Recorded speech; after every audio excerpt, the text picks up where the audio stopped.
And then comes the goal. I think Mike Summerby had a Yeah, hand Mike in was Mike. I think that was probably one of Mike's best games actually. Good, strong, hard winger. And he went round. I think it was Nish, pulled the ball back, and luckily I was in the right place. Yeah. Now, as a result of winning that game against Leicester City, you then go into the Cup Winners' Cup, and you win that as well. That's right. We played Gornik, this Polish side, in Vienna. Strange enough, I've never seen rain like it. I mean, we won 2-1 in the end, and I think that was the last European final they played at a non-covered stadium. Yes. Yeah, Francis made the first one. He hit a thunderous shot and it rebounded off the goalkeeper's chest. And Malcolm used to say, if someone has a shot, let's have someone in there for the rebounds. And it worked, it came off, you know.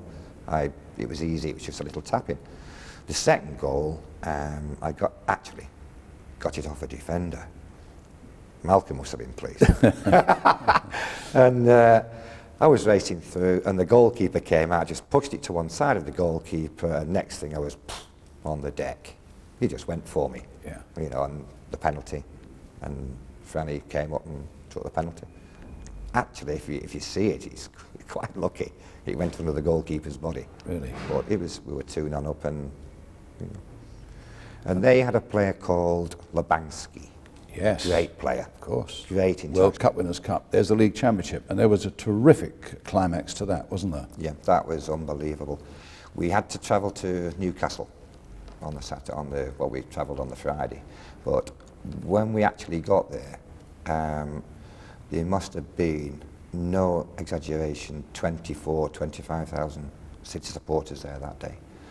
And the thing was, we were 2 points. No, we were level points with United at the top, and United were at home against Sunderland. Now we knew we had to win to have any chance of the league, and funnily enough, Sunderland were relegated that year, and they actually beat United at Old Trafford on the last Saturday. Now our game it finished 4-3, unbelievable game. It was, we'd go and score, they'd score, they'd go back, we'd score, they'd score. It went like that all the way through the match. Yes. Then again, I know what you're going to ask me now. You actually scored again. You tell me you actually scored again. The second goal I scored, I just turned round very quickly in the box, hit it, and it flew in. The third one I scored from an acute angle, again, hit it well. You know, unbelievable. You know, you look back on it and you think, God, did I do that? It was that good. And, yeah, honestly. Was that good? Yeah. And you won the game. It's interesting to think that you pipped Manchester United for the championship there. But over that decade, you more than matched the Reds for just about everything they did. That's right. I mean, tell me about the rivalry in Manchester at that time. Oh, it was brilliant. 60s, 70s, mainly late 60s, early 70s. The atmosphere was great. I mean, I watched a game last night, the United game, and there was 61,000 there. We used to have 63, 64,000. But they were standing up, they weren't all sat down. Yes. And you can imagine the noise, you know, and it was for the supporters, it was like, it didn't matter what you did all season as long as we beat the Reds. Yes. And we actually went. We played them 5 times in one season, 1 year. We beat them twice in the league. We drew them in the 3rd or the 4th round of the League Cup. We beat them twice, and we played them once. We drew 1 game in the League Cup, beat them at our ground, and then we beat them in the another league game. Yes. And it was out of 5 games, we beat them 4 times. Yes. But we used to love playing them. You know, I think we had the magic over them, magic spell over them at that time. Now, how did it come that you left Manchester City?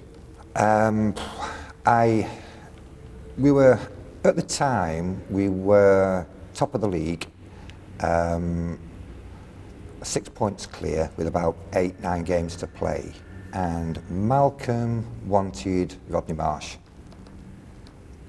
He made, I think, to be fair to Malcolm, he made 2 blunders in his football career, if you want.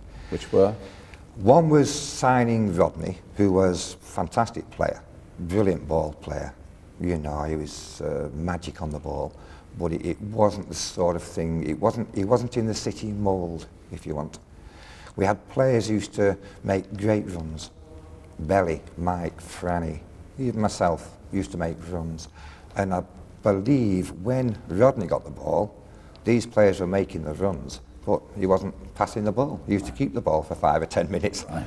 And it actually cost us the championship that year. Plus the fact, yeah, I'll say, I was promised a testimonial game when I was at City by Malcolm. If I went to